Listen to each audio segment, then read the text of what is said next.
পহেলা বৈশাখ আসলো, এর আগের মাস ছিল চৈত্র মাস। হিন্দুদের হিন্দুয়ানি সংস্কৃতিতে চৈত্র মাসের শেষের দিন, তাদের ভাষায় এটাকে বলা হয় চৈত্র সংক্রান্তি। চৈত্র সংক্রান্তি অর্থাৎ চৈত্র মাসের শেষ দিন যেটা, এই দিনে তাদের একটা উৎসব আছে, ধর্মীয় উৎসব। এই উৎসবে তারা উদযাপন করে এমনভাবে যে তাদের বিশেষ বৈশিষ্ট্যের অধিকারী কোনো ব্যক্তিকে তারা হাজির করে, হাজির করার পর লোহা দিয়া তৈরি একটা হুক তারা বানায়। এই লোহার হুক যেটা অনেকটা বড়শির মতো হয়, এতে রশি বাঁধে বাইরা বিশেষ বৈশিষ্ট্যের অধিকারী ব্যক্তির পিঠের মধ্যে এটাকে ঢুকানো হয়, লাগানো হয়। লাগাইয়া এটা তারা গাছের সাথে উঁচু কিছুর সাথে বাঁধে, গাছের সাথে বাঁধে এই লোকটাকে এই রশিতে বাঁধা অবস্থায় লোহার হুকে গাঁথনি থাকা অবস্থায় তাকে ঘুরাইতে থাকে। এই অবস্থায় সে ঘুরতে থাকে। এটা ছিল হিন্দুয়ানি উৎসব, হিন্দুদের ধর্মীয় উৎসব চৈত্র সংক্রান্তিতে। এরপরে আসলো পহেলা বৈশাখ। পহেলা বৈশাখের উৎসব যখন হিন্দুরা করে, এই দিনে তাদের দুইটা পূজা হয়। পহেলা বৈশাখে হিন্দুদের দুইটা পূজা। একটা পূজা তো হইল মঙ্গল শুভযাত্রার নামে গণেশ পূজা যেটাকে বলা হয়, আরেকটাকে বলা হয় গড পূজা। তাদের রীতি অনুযায়ী, হিন্দুদের রীতি অনুযায়ী তারা যখন গণেশ পূজা করে, তাদের উদ্দেশ্য হইল যে কোনো কাজের শুরুতে গণেশ পূজা কইরা কাজ শুরু করা। যদি তারা গণেশ পূজার মাধ্যমে কোনো কাজ শুরু করে তাইলে তাদের কাজের মধ্যে কল্যাণ হয়। এটা ছিল তাদের হিন্দুদের ধর্ম বিশ্বাস। গণেশ পূজা কইরা কাজ শুরু করলে এতে তাদের কল্যাণ হবে। আস্তে আস্তে আমাদের ভিতরে এমনভাবে ঢুকাই দিছে যে আমরা মনে করি এগুলো হয়তো স্বাভাবিক কোনো অনুষ্ঠান। এগুলো তো অন্য অন্য অনুষ্ঠানের মতো স্বাভাবিক অনুষ্ঠান না, এটা হিন্দুদের হিন্দু ধর্মীয় অনুষ্ঠান। একজন মুসলমান সন্তান কিভাবে পারে যে মঙ্গল কামনা করার জন্য মঙ্গল শুভযাত্রার অংশগ্রহণ করে সে মঙ্গল কামনা করে তার ঈমান আকীদা নষ্ট করে দেয়। এজন্য আল্লাহ তাআলা আমাদেরকে বলতেছেন, ইয়া আইয়ুহাল্লাযীনা আমানু দুখুলু ফিস-সিলমি কাফফা ওয়া লা তাত্তাবিউ খুতুওয়াতিশ শাইতান ইন্নাহু লাকুম আদুউম মুবিন। হে মুসলমানগণ, তোমরা ইসলামে পরিপূর্ণভাবে দাখিল হও, পরিপূর্ণভাবে দাখিল হও। নিশ্চয়ই শয়তান তোমাদের জন্য প্রকাশ্য শত্রু। শয়তান তোমাদের সামনে মন্দ কাজগুলোকে, তোমাদের ঈমানের সাথে সাংঘর্ষিক, তোমাদের ধর্ম বিশ্বাসের সাথে সাংঘর্ষিক, আমলের সাথে সাংঘর্ষিক এমন কাজগুলোকে তোমাদের সামনে শুভনীয় কাজ বলে পরিচয় করাইয়া দিবে, যাতে তোমরা মনে করবা এই কাজটা আমাদের জন্য কল্যাণকর, অথচ এই কাজ তোমাদের জন্য মোটেও কল্যাণ না। এমন কাজ তোমাদের সামনে আইনা দিবে যাতে করে তোমরা নিজেদের অজান্তেই শয়তানের পথ অনুসরণ করো। এক আল্লাহর উপর থেকে তোমাদের একিন, তোমাদের বিশ্বাস সরাইয়া মূর্তি দেব দেবী তাগুতের প্রতি তোমাদের বিশ্বাস শয়তান দিয়া দিবে খুব সুকৌশলে। বাদশাহ সুলাইমান আলাইহিস সালামের জামানায় একজন নারী ছিল, নারী বাদশাহ ছিল, যাকে রানী বিলকিস নামে আমরা চিনে থাকি। ঘটনাও হয়তো অনেক শুনছি আমরা। আল্লাহ পাক সেই ঘটনা কুরআনুল কারীমের মধ্যে তুলে ধরতেছেন। আল্লাহ পাক বলতেছেন, ইন্নী ওয়াজাদতু মুরআতা তামলিকুহুম ওয়া উতিয়াত মিন কুল্লি শাই। যে হুদহুদ পাখি সুলাইমান আলাইহিস সালামের কাছে আসলো, আয়েশা সুলাইমান আলাইহিস সালামের কাছে বিচার দিতেছে, ওগো পয়গম্বর, আমি অমুক শহরে গেছিলাম, সেখানে দেখলাম এক নারী, সে তার রাজ্যে রাজত্ব করতেছে, তাকে সব ধরনের উপকরণ তাকে দেওয়া হয়েছে, আসবাবপত্র দেওয়া হয়েছে এবং তার বিশাল এক সিংহাসনও আছে। সে আল্লাহর উপর ঈমান আনে নাই, সে তাগুতের অনুসরণ করতেছে। হুদহুদ পাখি হযরত সুলাইমান আলাইহিস সালামকে এই সংবাদ দিলেন।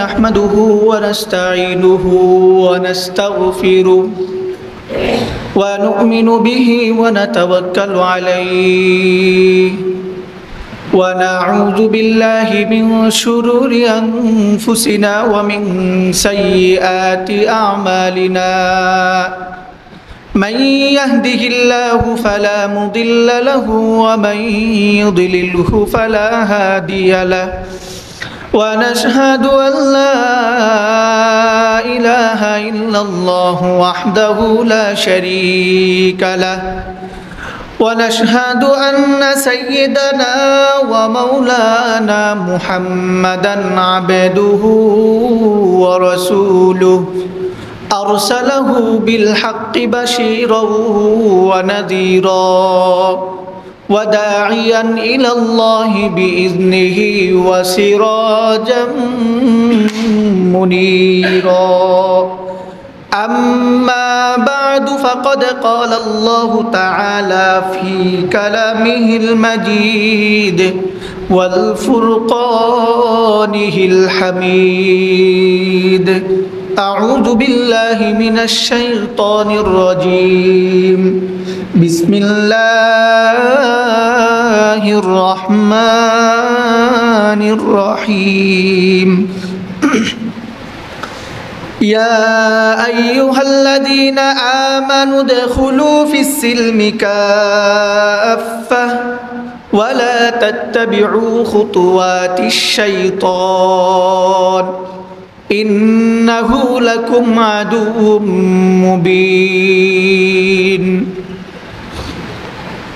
وعن ابن عمر رضي الله عنه قال قال رسول الله صلى الله عليه وسلم من تشبه بقوم فهو منهم أو كما قال النبي صلى الله عليه وسلم صدق الله العظيم وصدق رسوله النبي الكريم ونحن على ذلك من الشاهدين والشاكرين والحمد لله رب العالمين بلغ العلا بكماله كشف الدجى بجماله حسنت جميع خصاله صلوا عليه وآله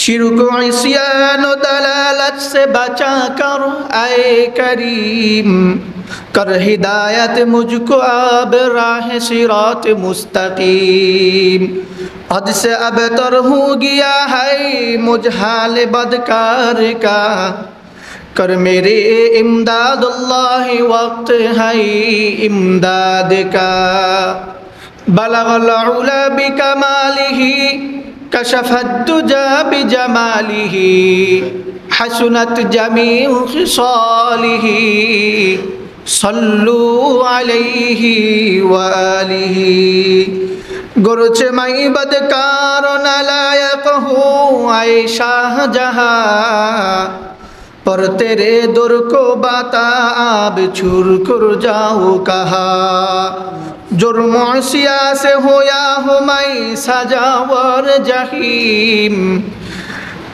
रहम फरमा लुत्फ फरमाया गफूर करीम ज़बान खुले आवाज़ दिया पूरी अल्लाहुम्मा सल्लि अला मुहम्मद व अला आलि मुहम्मद कमा सल्लैता अला इब्राहीम व अला आलि इब्राहीम إنك حميد مجيد اللهم بارك على محمد وعلى آل محمد كما باركت على إبراهيم وعلى آل إبراهيم إنك حميد مجيد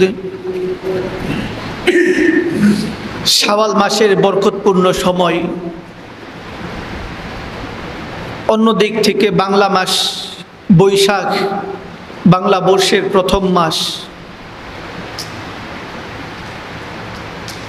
এই বরকতপূর্ণ সময়ে আল্লাহ তাআলা আমাদেরকে জুমার নামাজ আদায়ের জন্য মসজিদে এসে জুমার আগে কোরআন ও হাদিসের আলোকে কিছু কথা বলা এবং শোনার সুযোগ দিয়েছেন। মহান রব্বুল আলামিনের পক্ষ থেকে আমাদের জন্য এটা অনেক বড় মেহেরবানি। তাই আমরা আল্লাহ রব্বুল আলামিনের দরবারে কালিমাতুশ শুকুর হাদিয়া পেশ করি, আওয়াজ খুলে বলি আলহামদুলিল্লাহ। শাওয়াল মাসের বরকতপূর্ণ সময়ে অন্যতম ইবাদত হইল রমাদানের সম্পূর্ণ রোজাগুলো রাখার পর শাওয়াল মাসে আরও 6টা নফল রোজা রাখা। হাদিস শরীফে এসেছে রমজানের সবগুলো রোজা আদায় করার পর শাওয়াল মাসে 6টা নফল রোজা যে রাখবে, আল্লাহ পাক তাকে সারা বছর রোজা রাখার ফজিলত বরকত তাকে দিয়া দিবেন। জন্য যারা আমরা রোজা নফল রোজাগুলো পালন করতেছি বা করছি, যারা এখনো করি নাই, কিছু বাকি আছে, যেগুলো বাকি আছে ওইগুলো যেন আমরা গুরুত্ব সহকারে অতি দ্রুত সময়ের মধ্যে আদায় করে নিই। আজকে শাওয়াল মাসের 19 তারিখ, আর মাত্র 10-11 দিন সময় আমাদের হাতে আছে। এই সময়ের মধ্যে আমরা নফল রোজাগুলো সম্পূর্ণ করে নিব। অন্য দিক থেকে এই মাস হইল বৈশাখ মাস। বিশেষ করে যারা কৃষক মানুষ আছে তারা বাংলা মাসকে, বাংলা সনকে খুবই গুরুত্ব সহকারে দেখে, কেননা বৈশাখ মাস থেকে শুরু করে এই মাস হইল ফসল আবাদের মাস, ফসল হিসাব রাখার একটা গুরুত্বপূর্ণ মাস। আমরা যদি একটু পিছনের দিকে যাই, বাংলা বর্ষ হিসাব কখন থেকে শুরু হয়? একসময় এই হিসাব ছিল না, এর থেকে অনেক পুরনো হিসাব হইতেছে ইংরেজি হিসাব। অন্যদিক থেকে চন্দ্র মাসের হিসাবটাও পুরানো হিসাব। যদিও কোনো মানুষ বাংলা মাসের হিসাব একেবারেই না রাখে, ইংরেজি মাসের হিসাব একেবারেই না রাখে, তার জন্য উচিত সে যেন অন্তত আরবি মাসের হিসাবটা রাখে, চন্দ্র মাসের হিসাব। চন্দ্র মাসের হিসাব রাখা মুসলমানদের জন্য ফরজে কিফায়া। সবাই রাখতে হবে এমন না, সমাজের কিছু মানুষ যদি রাখে যাতে করে অন্য কেউ জিজ্ঞেস করলে বলতে পারে, এমন থাকলেই যথেষ্ট। তবে কেউ যদি একেবারেই না রাখে এটা গুনাহগার হবে এর জন্য। এজন্য সমাজের কিছু মানুষ হইলেও চন্দ্র মাসের হিসাব, হিজরি মাসের হিসাব রাখা, এটা আমাদের জন্য ফরজে কিফায়া। বাংলা ইংরেজি এগুলো হিসাব রাখা ফরজে কিফায়া না, আমাদের সময়ের গুরুত্বের কারণে আমরা এগুলো রাখতে পারি। তো যাই হোক, বলতেছিলাম বাংলা মাস গণনা শুরু হইল কখন থেকে? আগে এক সময় এই মাসের হিসাব ছিল না। মুঘল সম্রাট জালালউদ্দিন মুহাম্মদ আকবর তার শাসন আমল যখন থেকে শুরু হইল তখন থেকে বাংলা মাসের হিসাব গণনা শুরু হইল। এর আগে বাংলা মাস বঙ্গাব্দ সন হিসাবে কোনো কিছুর অস্তিত্ব ছিল না। তখন তিনি এটা কেন করলেন? ইংরেজি সন হিসাবে 1556 সাল থেকে এই বাংলা বর্ষের উদযাপন বা হিসাব গণনা শুরু হয়। আর এর আগে 1548 সাল তখন এটার পরিকল্পনা করা হয় যে একটা বাংলা সন আমাদের রাখা উচিত। এটার পরিকল্পনা করা হয় 1548 সাল ইংরেজি সন হিসাবে। এই সময় মুঘল সম্রাট বাদশাহ আকবর তিনি এই হিসাব রাখার জন্য দায়িত্ব দেন। এই ব্যাপারে লেখা আসছে, ঢাকা বিশ্ববিদ্যালয়ের শিক্ষক ফতেউল্লাহ, ঢাকা বিশ্ববিদ্যালয়ের শিক্ষক মিজানুর রহমান, ডাক্তার মিজানুর রহমান, তিনি তা 2022 সালে একটা লেখা প্রকাশ করছিলেন, বাংলা বর্ষের লেখা। সেখানে তিনি লিখছেন যে ওই সময় মুঘল সম্রাট তৎকালীন বিশিষ্ট জ্যোতির্বিদ, বিখ্যাত জ্যোতির্বিদ, তাকে দায়িত্ব দিছিলেন বাংলা সনের ক্যালেন্ডার রচনা করার জন্য। তিনি দায়িত্ব পাবার পর সৌর সন এবং হিজরি সন, চন্দ্র সন, দুইটার সমন্বয়ে একটা ক্যালেন্ডার প্রস্তুত করলেন বাংলা সনের। তখন এই ক্যালেন্ডারের নাম হইল ক্যালেন্ডারে ইলাহি। এই ইলাহি নামে ক্যালেন্ডার প্রস্তুত করলেন। এই প্রস্তুত করার পিছনে সৌর সন এবং হিজরি সন দুইটার থেকে তিনি সাহায্য নিয়েছেন, সহযোগিতা নিয়ে এই ক্যালেন্ডার প্রস্তুত করলেন। প্রস্তুত করার জন্য তার সম্পূর্ণ উদ্দেশ্য ছিল যে কোন সময় ফসল বুনলে আবাদ ভালো হবে, কোন সময় ফসল বুনলে মানুষের কাছ থেকে ওই বাদশাহ আকবরের যে উদ্দেশ্য সেটা হলো রাজ্যের খাজনা যেগুলো এগুলো উঠানো সম্ভব হবে। মানুষের কাছে সবসময় টাকা পয়সা থাকে না, ফসল ওঠার পর বিক্রি করে পকেট ভর্তি থাকে। এই সময় যদি সরকারি মহল থেকে চাপ আসে যে এখন আপনারা খাজনা আদায় করেন, তাহলে খাজনাটা মানুষ সহজে আদায় করতে পারবে এবং সরকারি কর্মকর্তা যারা আছে কর্মচারী এরাও মানুষের কাছ থেকে খুব সহজেই খাজনাটা উঠাইতে পারবে। এই দিক লক্ষ্য করে খাজনা উঠানোর প্রক্রিয়া সহজকরণের জন্যই মূলত বাংলা সনের হিসাব গণনা শুরু হয়, বাংলা ক্যালেন্ডারের রচনা হয়। না হলে দেখবেন এই যে মসজিদের মুয়াজ্জিন সাহেব যখন যায় মানুষের কাছে বেতনের লেগা, মসজিদের চাঁদার লেগা, এটা গেলে এক এক বাড়িতে 5 বার 7 বার করেও যাওয়া লাগে, উঠাইতে পারে না। সরকারি কর্মচারী যখন মানুষের কাছে আসবে খাজনা উঠানোর জন্য তার অবস্থা একই হবে। যাতে এই অবস্থা না হয় এজন্যই মূলত বাংলা সনের একটা হিসাব তারা করছেন। হিসাবটা এমনভাবে করা হয়েছে যে কোন সময় কৃষকদের ফসলগুলো তারা বাড়িতে তুলে মাঠে তুলে মাঠ থেকে কাইটে আনে, এই ফসলের উঠানোর সময়টাকে তারা কেন্দ্র করে তারা বাংলায় একটা সন নির্ধারণ করলেন, বাংলায় একটা তারিখ ক্যালেন্ডার বানাইলেন, যাতে করে এই সময় মানুষদের কাছ থেকে খাজনাটা সহজেই তোলা যায়। তো যাই হোক, এটার পরিকল্পনা করা হইল 1548 সনে, কিন্তু এটা বাস্তবায়ন হইল 1556 সালে, যখন মুঘল সম্রাট বাদশাহ আকবর তিনি সিংহাসনে বসলেন। তার সিংহাসনের তার আসন রাষ্ট্রীয় সময় থেকে এটাকে নির্ধারণ করা হইল। তখন থেকে এটা একটা উৎসবও ছিল, শুধু সরকারি খাজনা তোলার উৎসব না, এটা অন্যতম একটা উৎসব ছিল। মানুষ যখন বাকি দেয়, বিশেষ করে গ্রামগঞ্জে অথবা শহরেই হোক, ব্যবসায়ীরা মানুষদের কাছে বাকিতে বিক্রি করে, অনেক কিছুই বিক্রি করে, এগুলো বাকি থাইকা যায়।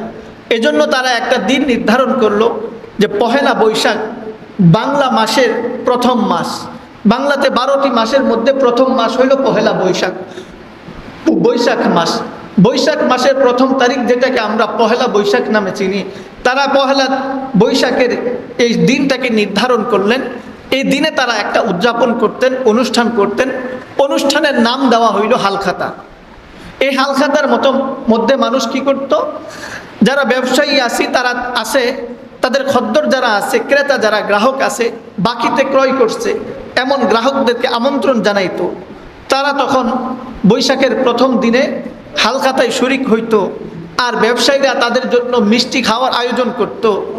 আর ক্রেতাগণ মিষ্টি খায়া তাদের বিগত দিনের যে সমস্ত পাওনাগুলো ছিল সম্পূর্ণ পাওনা কেউ আদায় করে দিত, কেউ অর্ধেকটা আদায় করত। এভাবে তারা পাওনা আদায় কইরা তাদের ঋণ থেকে মুক্তি হইতো। মুক্ত হবার পর ব্যবসায়ীগণ কি করতেন, এটার একটা হিসাবটাই না, পুরান বছরের যে হিসাবের খাতাটা আছে এটাকে তারা বাহিরে রাখতেন। নতুন বছরের নতুন খাতা তারা খুলতেন, নতুন খাতায় নতুন তালিকা করতেন। এটা ছিল তাদের হালখাতার সুবিধার্থে পহেলা বৈশাখের উৎসব, যাতে করে একটা নির্দিষ্ট দিনে যখন হালখাতা হবে সবারই জানা থাকবে। বৈশাখের আগের মাস হইল চৈত্র মাস, যখনই চৈত্র মাস চলে আসবে মানুষ জানবে যে এই মাস শেষ হইলেই আমাদের একটা অনুষ্ঠান আছে, হালখাতা উদযাপন করতে হবে, বকেয়া যেগুলো আছে এগুলো আদায় করতে হবে। তারা আগে দিকে প্রস্তুত থাকতো, যাতে করে তারা পহেলা বৈশাখের শুরুর দিনে বকেয়াগুলো সুন্দরভাবে আদায় করতে পারে, আগে থেকে প্রস্তুতি নিয়ে রাখতো। তাহলে বোঝা গেল বাংলা সন নির্ধারিত হয়েছিল মুঘল সম্রাট তার রাজ্যের খাজনাগুলো তোলা যাতে সহজ হয়, সহজে আদায় করতে পারে, এটা সহজ করার জন্যই বাংলা সনের ক্যালেন্ডার রচিত হয়েছে। আর পহেলা বৈশাখে যে অনুষ্ঠান হয় এটা বাঙালিদের জন্য একটা অনুষ্ঠান ছিল যে তারা এই দিনে হালখাতা করত, হালখাতায় তাদের পাওনাগুলো পরিশোধ করত। এটাই ছিল পহেলা বৈশাখের উৎসব। কিন্তু কালের আবর্তে হিন্দুয়ানি সংস্কৃতি এই পহেলা বৈশাখের মধ্যে ঢুকতে ঢুকতে এখনকার অধিকাংশ মানুষ জানেই না পহেলা বৈশাখ কিসের উৎসব। সাধারণ মানুষ তো যেমন তেমন, মুসলিম পরিবারগুলোতেও যদি আমরা আসি দেখব অধিকাংশ মুসলমানের পরিবারগুলো জানে না যে পহেলা বৈশাখ উৎসব কিসের উৎসব। অথচ মুসলিম সন্তানেরা এই দিন সকালে পান্তা ইলিশ খায়, এই দিন সকালে মঙ্গল শোভাযাত্রাতে শরিক হয়ে তারা রং বেরং মাইখা নানান ধরনের কর্মকাণ্ড তারা কইরা থাকে শুধুমাত্র অজ্ঞতার কারণে। বাংলা নববর্ষ, বাংলা সান গণনা এটা শুরু হয়েছিল যাতে করে খাজনা তোলা সহজ হয়। আর পহেলা বৈশাখের অনুষ্ঠান ছিল, উৎসব ছিল বকেয়া আদায়ের অনুষ্ঠান, উৎসব। কিভাবে আমাদের এই উৎসবের মধ্যে হিন্দুয়ানি সংস্কৃতি ঢুকলো এটা একটু বোঝার চেষ্টা করি। পহেলা বৈশাখ আসলো, এর আগের মাস ছিল চৈত্র মাস।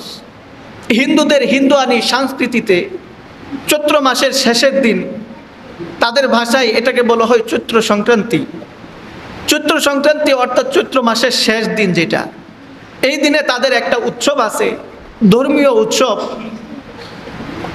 এই উৎসবে তারা উদযাপন করে এমনভাবে যে তাদের বিশেষ বৈশিষ্ট্যের অধিকারী কোনো ব্যক্তিকে তারা হাজির করে, হাজির করার পর লোহা দিয়া তৈরি একটা হুক তারা বানায়।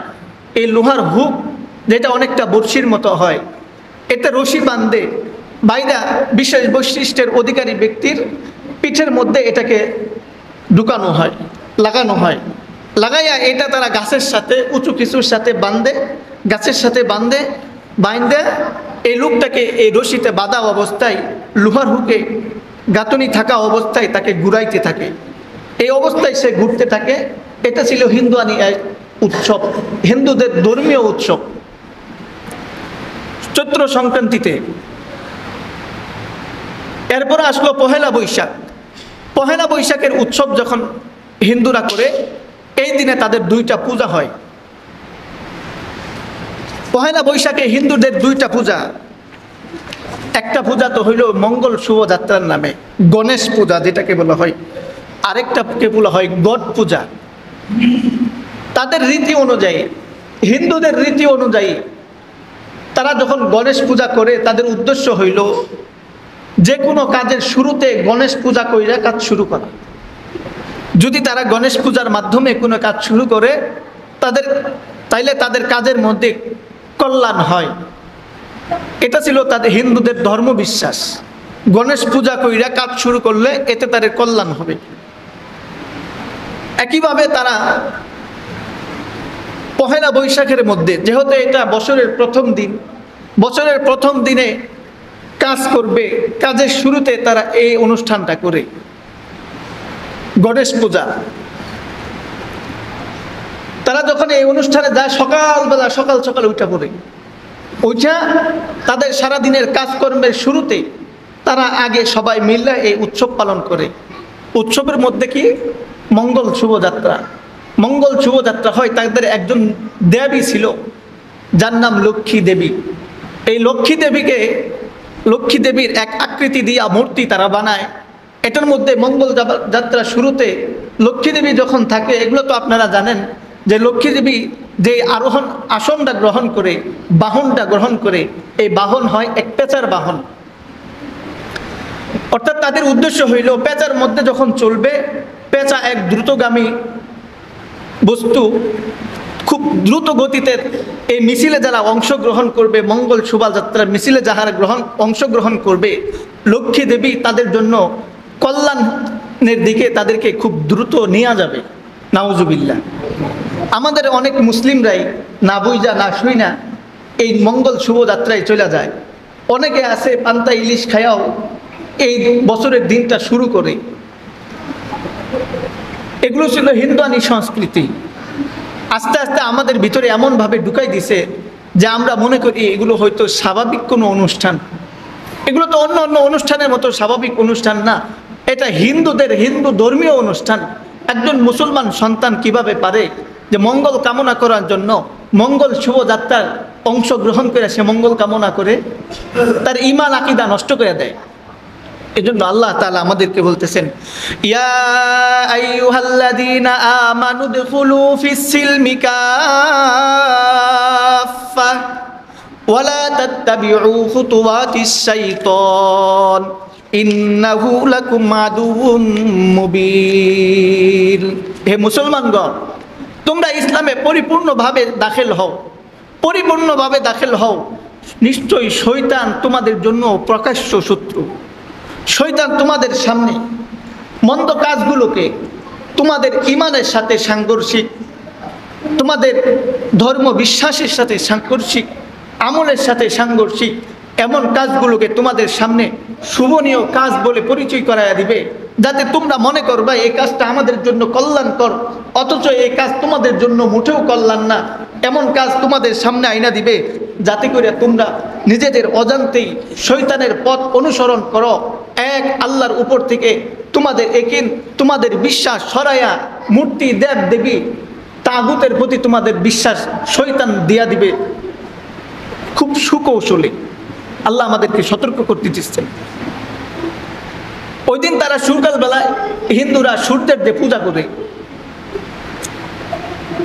এই পূজাটাও হিন্দুদের সংস্কৃতি, হিন্দুদের ধর্মীয় অনুষ্ঠান। হিন্দুদের এই সূর্যের পূজা করা, প্রকৃতির পূজা করা, এটা অনেক প্রাচীন থেকে চলে আসতেছিল। বাদশাহ সুলাইমান আলাইহিস সালামের জামানায় একজন নারী ছিল, নারী বাদশাহ ছিল, যাকে রানী বিলকিস নামে আমরা চিনে থাকি। ঘটনাও হয়তো অনেক শুনছি আমরা।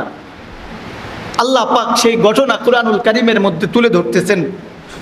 আল্লাহ পাক বলতেছেন, ইন্নী ওয়াজাদতু মুরআতা তামলিকুহুম ওয়া উতিয়াত মিন কুল্লি শাই। যে হুদহুদ পাখি সুলাইমান আলাইহিস সালামের কাছে আসলো, আয়েশা সুলাইমান আলাইহিস সালামের কাছে বিচার দিতেছে, ওগো পয়গম্বর, আমি অমুক শহরে গেছিলাম, সেই শহরে সামান শহরে আমি গেছিলাম, সেখানে দেখলাম এক নারী, সে তার রাজ্যে রাজত্ব করতেছে, তাকে সব ধরনের উপকরণ তাকে দেওয়া হয়েছে, আসবাবপত্র দেওয়া হয়েছে, এবং তার বিশাল এক সিংহাসনও আছে। সে আল্লাহর উপর ঈমান আনে নাই, সে তাগুতের অনুসরণ করতেছে। হুদহুদ পাখি হযরত সুলাইমান আলাইহিস সালামকে এই সংবাদ দিলেন। এরপরের আয়াতে বলতেছেন, ওয়াজাদতুহা ওয়া কওমাহা ইয়াসজুদুনা লিশ-শামসি মিন দুনিল্লাহি ওয়া যায়্যানা লাহু। সবচাইতে বড় সিংহাসন কার? আল্লাহ তাআলার সিংহাসন। আরশে আজিম কত বড় সিংহাসন। একদিন বলা হয়েছিল যে আরশে আজিম কত বড় সিংহাসন, আর আরশে আজিমের উপরে আল্লাহ পাক যেখানে আসন গ্রহণ করেন, কুরসি, আল্লাহর চেয়ার, সেটা কত বড়। এই আয়াতের মধ্যে আল্লাহ পাক আমাদেরকে সেটা বুঝাইতেছেন। রানী বিলকিস এক সিংহাসন পাইছিল, রাজত্ব পাইছিল, এগুলো পাওয়ার পর সে আল্লাহকে ভুইলা সূর্যের উপাসনা করতে শুরু করছিল। আরে রানী বিলকিস যে সূর্যের উপাসনা করে, সূর্য তো মানুষদেরকে কোনো ভালো মন্দ দেবার ক্ষমতা রাখে না, অধিকার রাখে না। মানুষের কল্যাণ সূর্যের কাছে চাইলেই যে সূর্য কাউকে কল্যাণ আইনা দিবে, এই ক্ষমতা সূর্যের কাছে নাই। একমাত্র ক্ষমতা যার কাছে আছেন তিনি হলেন আল্লাহ, তিনি হলেন আরশ আজিমের মালিক। তিনি ছাড়া আর কেউ ইবাদতের উপযুক্ত না। আল্লাহ আমাদেরকে বুঝাইয়া দিলেন। আল্লাহ বলতেছেন, ইয়া আইয়ুহাল্লাযীনা আমানু দুখুলু ফিস-সিলমি কাফফা ওয়া লা তাত্তাবিউ খুতুওয়াতিশ শাইতান ইন্নাহু লাকুম আদুউম মুবিন।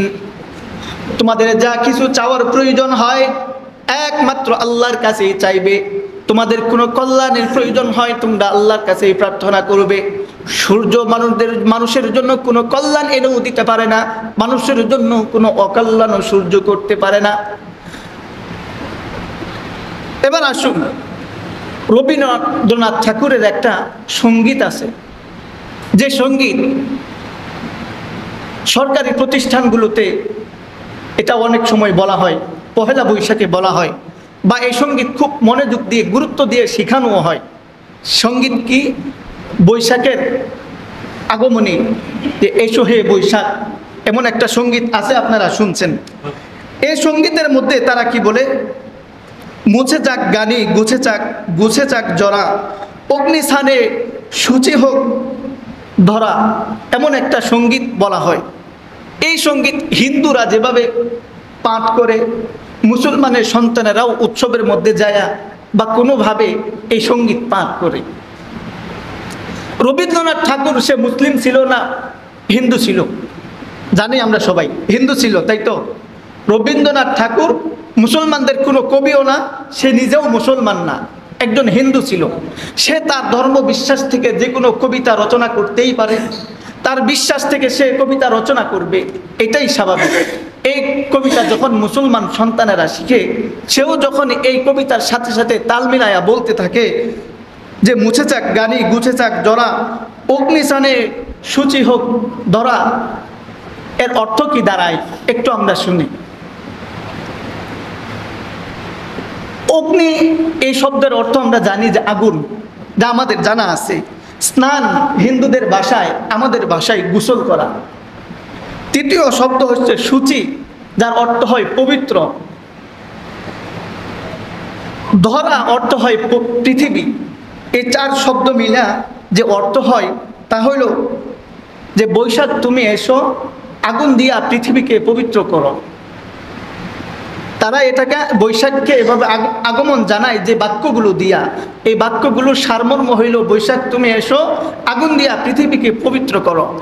একই স্লোগান যখন, কবিতা যখন আমার মুসলিম কোনো সন্তান দেয়, বুঝুক আর না বুঝুক, সে কি বলতেছে আমরা একটু বুঝে নেই। তাহলে সে তো সব শেষে তার কথার সারমর্ম এটাই হইল যে বৈশাখ তুমি এসো, আগুন দিয়ে পৃথিবীকে পবিত্র করো। আচ্ছা, আগুন দিয়া পবিত্র করার যে সংস্কৃতি, সে যে ধর্ম বিশ্বাস, এটা কি মুসলমানদের? তখন আগুনকে তারা সাক্ষী রাখে। হিন্দুরা যখন তওবা করে আগুনে সেকা দিয়া বা এভাবে তারা পবিত্র হওয়ার চেষ্টা করে।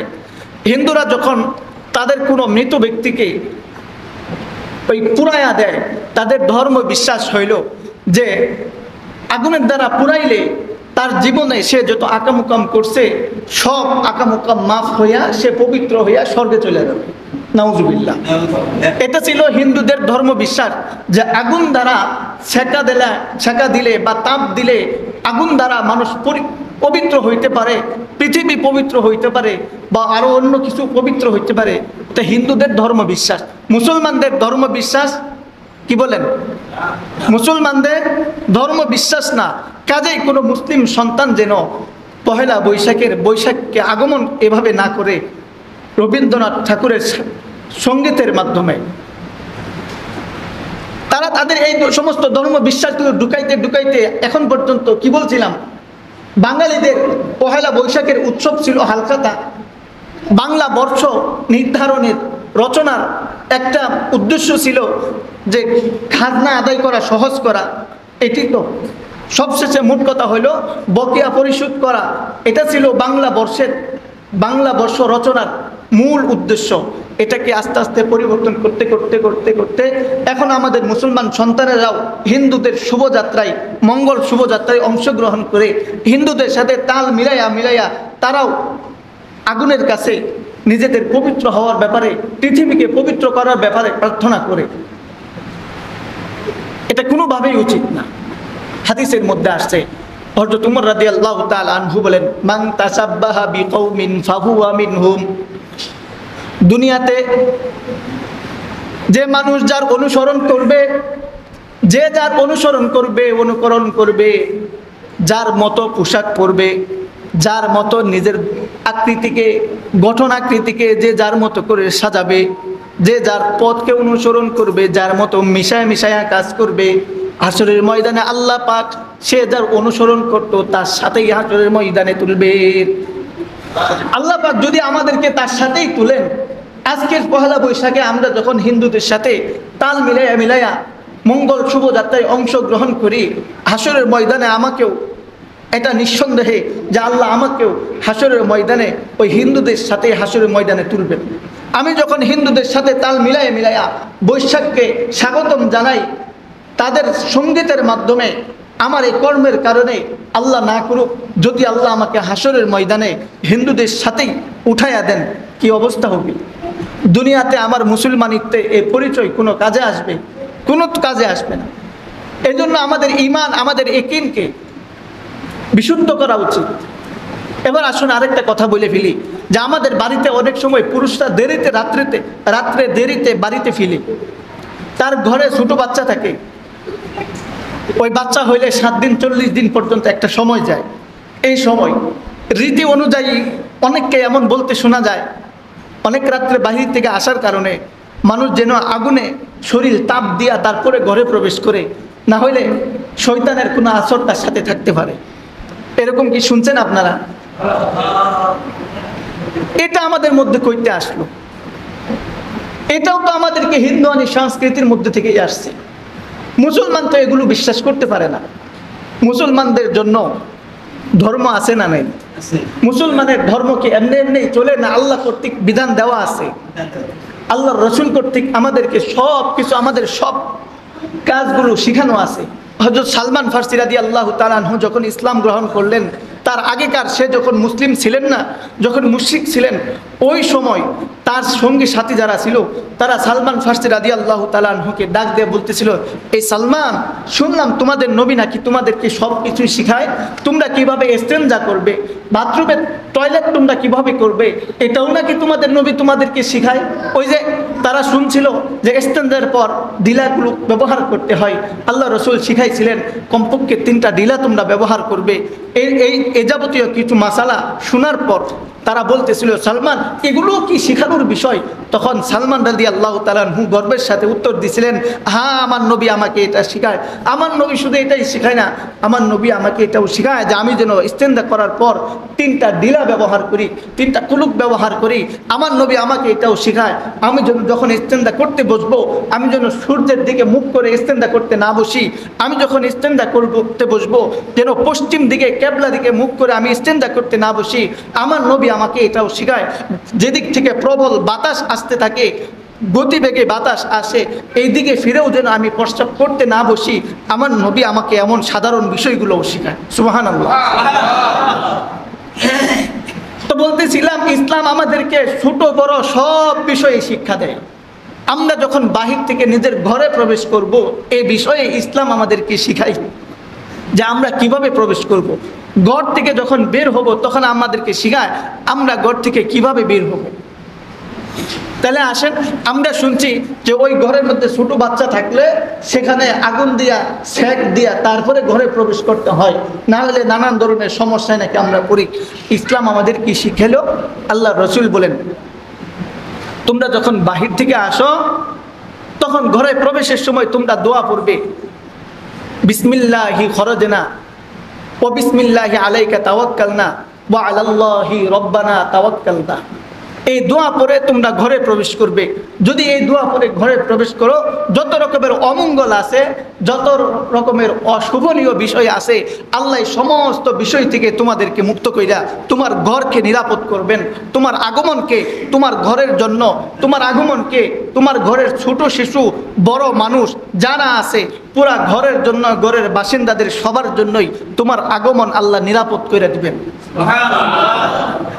তাইলে বোঝা গেল হিন্দুদের সংস্কৃতি হলো যে অপবিত্রতাকে পবিত্র করতে হইলে আগুন দিয়া সেকা দিতে হয়। আর মুসলমানদের বিশ্বাস হইল তুমি যখন ঘরে প্রবেশ করবা আগুন দিয়া সেকা দেওয়া না, বরং তুমি ঘরে প্রবেশ করার সময় দোয়া পড়ো, বিসমিল্লাহি খরজনা ওয়া আলাল্লাহি রব্বানা তাওয়াক্কালনা। হিন্দুরা পবিত্রতা অর্জন করে কি দিয়া? আগুন দিয়া। বিবাহের মধ্যে সাক্ষী রাখে আগুনকে। হিন্দুরা যখন কোনো কিছু থেকে পবিত্র হতে চায় তারা আগুন দিয়া পবিত্র হয়। তাদের মৃত মানুষদেরকেও তারা আগুনে পুরাইয়া সারখার কইরা দিয়া পবিত্র করার এই ধর্ম বিশ্বাস লালন করে। কিন্তু আল্লাহ বলেন না, মুসলমানদের জন্য আগুন পবিত্র করার কোনো বিষয় না, বরং মুসলমান যখন পবিত্র হবে, সে যদি তার অন্তরকে পবিত্র করতে চায়, সেজন্য বলে ইয়া আইয়ুহাল্লাযীনা আমানু তুবু ইলাল্লাহি তাওবাতান নাসুহা। মুসলমান যখন নিজের অন্তরকে পবিত্র করতে চাইবে, সে কি করবে? তওবায়ে নাসুহা করবে, খাটিয়ে দিলে তওবা করবে। আর সে যখন দৈহিক পবিত্রতা অর্জন করবে, দেহের পবিত্রতা, শরীরের পবিত্রতা অর্জন করবে, তখন সে কিভাবে করবে?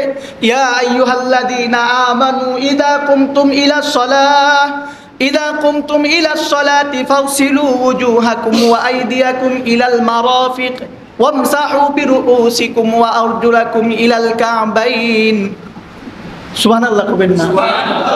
হিন্দুরা পবিত্র করে কি দিয়া? আগুন দিয়া। আর আল্লাহ আমাদের জন্য সুন্দর বিধান দিলেন যে তোমরা যখন পবিত্র হতে ইচ্ছুক, যখন তোমরা পবিত্র হইতে চাবা, ইচ্ছা পোষণ করবা, তোমাদের অন্তরের পবিত্রতা তোমরা অর্জন করবা তওবা করার মাধ্যমে, আল্লাহর কাছে মাফ চাওয়ার মাধ্যমে। আর যখন তোমরা নিজেদের শরীরের পবিত্রতা অর্জন করতে চাইবা, তখন ফাগসিলু ওয়ুজুহাকুম, তোমরা ওযুর মাধ্যমে পবিত্রতা অর্জন করো, তোমরা গোসলের মাধ্যমে পবিত্রতা অর্জন করো। সুবহানাল্লাহ। তাইলে আমাদের ধর্ম বিশ্বাস হইল আল্লাহ আমাদেরকে আগুন দিয়া পবিত্রতা অর্জন করার কোনো বিধান রাখেন? কোনো বিধান রাখেন? কি বলেন? কোনো বিধান রাখেন নাই। হিন্দুদের ধর্ম বিশ্বাস হইল তারা আগুন দিয়েই পবিত্রতা অর্জন করে। তাহলে আস্তে আস্তে আমরা কি করতেছি? হিন্দুদের সংস্কৃতিগুলো গ্রহণ করার মাধ্যমে নিজেদের সংস্কৃতি ভুলে যায়, নিজেদের ধর্মবিধান ভুলে যায়।